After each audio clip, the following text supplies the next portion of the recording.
Block office आरपल Pulwama Kashmir में आज मुनक्किद एक तकरीब के दौरान मुतालिका डीडीसी मेंबर मंजूर गनाई ने block development officer Farooq Ahmad के हमरा 10 सरकारी स्कूलों में स्पोर्ट्स किट तकसीम किए ताकि इन स्कूल के तलबा खेलकूद में बेहतर कारकर्दगी दिखा सकें।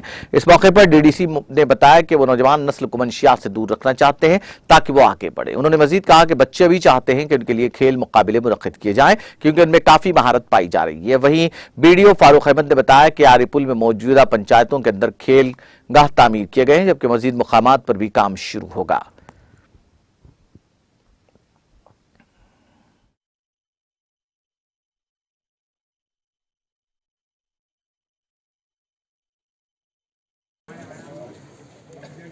देखिए, आपको मालूम होगा कि जो हमारी सरकार है एलजी सरकार, तो हमें पूरा डायरेक्शन है। वो पूरी सरकार हमारे मुलाजिम साहिबान जितने भी अफसर साहिबान ने आपने खुद देखा, आज हमारे बीडीओ साहब यहाँ पे खुद हाजिर है।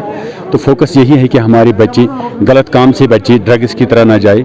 तो हमें अपनी तरफ से यही कोशिश है, सरकार के भी यही डायरेक्शन है कि हमारे बच्चे स्पोर्ट्स की तरह इनका ध्यान जाए ताकि स्पोर्ट्स की तरह जो हमारे बच्चे हैं इसमें टैलेंट अच्छे हैं। आपने खुद देखा है कि बहुत सारे टूर्नामेंट हुए हमारे एरिया में और आज का जो हमारा बच्चा है ये चाहता है कि मैं आगे बढ़ूँ, कि मैं खेल में से आगे पोजीशन पाऊँ और हर किसी चीज़ में हमारे बच्चे जो हमारे एक्टिविटी है हमारे बच्चों की।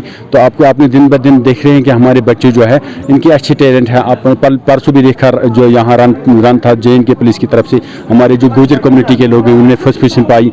तो हम यही चाहते हैं कि हमारा जो त्राल है तो यहाँ के बच्चे जो इनमें किसी किस्म की कमी नहीं है। यहाँ के बच्चे बहुत अच्छे हैं और काबिलियत भी हैं, पढ़े लिखे भी हैं। तो हम यही चाहते हैं, अफसर साहिबान भी यही चाहते हैं कि हमारे बच्चे जो हमारा फ्यूचर हैं तो इनको हर किसी चीज़ में कामयाबी होनी चाहिए। हम चाहते हैं कि हमारे बच्चों का फ्यूचर अच्छा बने ताकि किसी किस्म का कोई नुकसान ना हो हमारे फ्यूचर में।